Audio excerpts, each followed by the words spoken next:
Tal i com ha succeït en moltes localitats catalanes, Malgrat de Mar ha passat pels sedars de la neu. Ha caigut durant la matinada d'aquest dijous. Ho ha fet de manera moderada, però ha permès que a primera hora del matí el municipi dibuixés un paisatge força emblanquinat. Taulades i cotxes estaven coberts de neu, amb gruixos de fins a 3 centímetres. El fred també s'ha convertit en un altre dels protagonistes inevitables de la jornada. Les baixes temperatures han obligat a més d'un a anar ben tapat.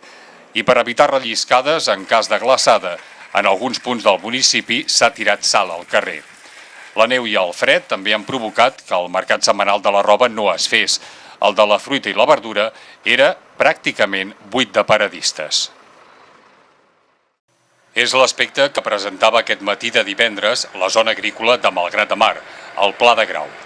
Els conreus s'han vist afectats per l'onada de neu i fred, davant la previsió que indica que de cara als pròxims dies algunes de les collites es puguin malmetre degut a l'anomenada glaçada negra.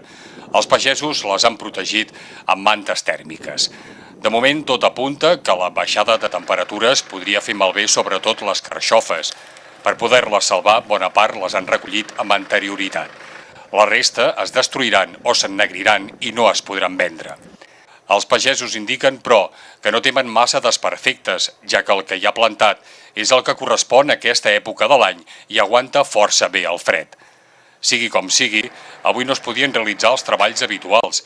És per això que alguns han dedicat la jornada a altres feines, buscant l'aixopluc d'un bon foc. Les condicions meteorològiques també han provocat inconvenients a l'hora de desplaçar-se. S'han produït diverses topades entre vehicles que han patinat degut al glaç que hi havia a la calçada. Davant el pavelló Germans Margall, una motorista ha relliscat i s'ha trencat la clavícula. La neu, però, també ha deixat imatges poètiques, com la de la platja totalment emblanquinada.